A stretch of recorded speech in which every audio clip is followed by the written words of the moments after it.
This is not political news, the favorable economical news. I am David and let's watch the headlines. We start with the disagreement on Belarus.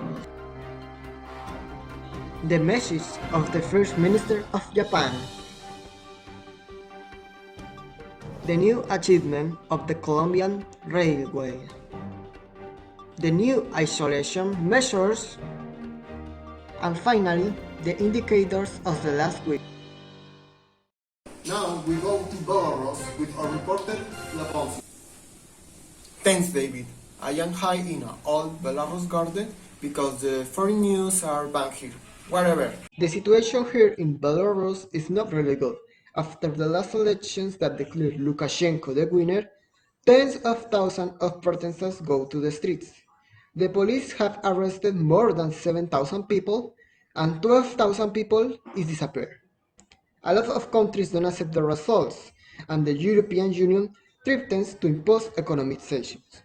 On the other hand, President of Russia, Vladimir Putin, confirmed that he will send police support for defend Lukashenko of the protesters. That's all for today. I am Leoponcio for Noaplica News. Now go back to the studio. Now we move to Japan with Laura Sofia. Of course, David. The Friday, August 28, the Prime Minister of Japan resigned his position. How does it affect the Japanese economy? The reason for his resignation is the health problem he has. Since 2012, he started the economic program encouraged by the Japanese Prime Minister, Shinzo Abe, and called it Abenomics. However, in the absence of really ambitious reform, his program has only had a partial success. Now, during the economic crisis caused by the coronavirus pandemic, has left a significant impact on the Japanese economy. Japan's gross domestic product (GDP) contracted by 7.8% between April and June. Due to the pandemic, its largest drop since 1955.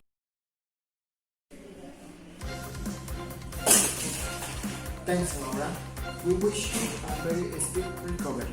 But now, let's check national news.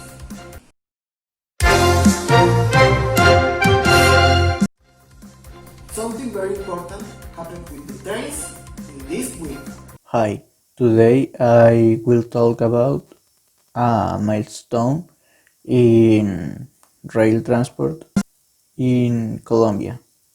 The National Infrastructure Agency ANI confirmed that a new milestone was reached in rail transport after achieving a simultaneous mobilization of 1,305 tons of position throughout the corridor that connects La Dorada with the port of Santa Marta.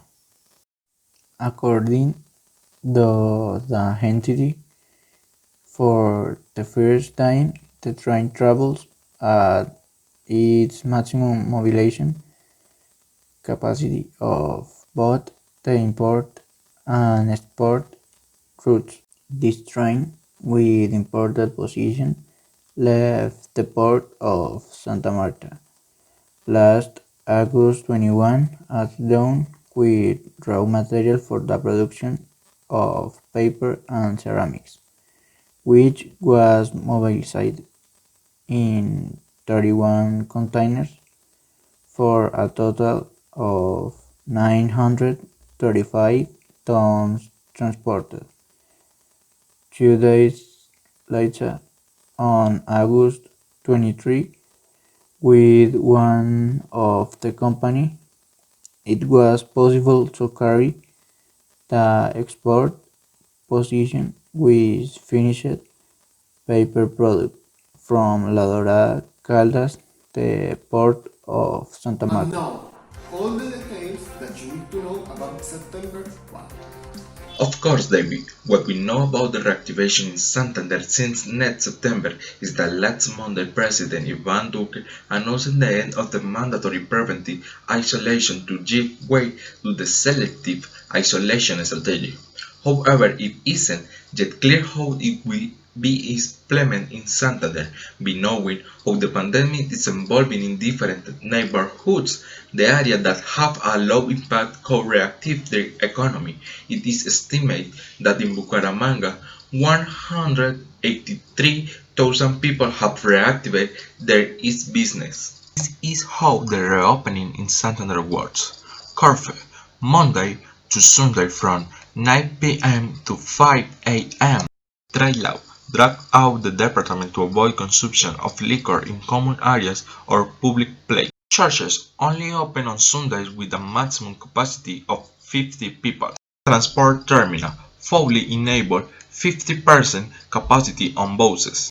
Rio Negro Airport. In addition to the Cúcuta-Medellín routes, 3 others will be enabled: Barranquilla, Cartagena, and Bogotá. Gyms enabled without providing the service of showers or with areas. Hotels capacity in public areas up to 35%, but the rooms may be fully occupied. Restaurants 30% of capacity within the site. Bars and discos, they don't have permission to open. Exit restrictions for now it will continue in Bucaramanga as it is established. Coming up next, we have the report of Juan Andres about the indices of the week.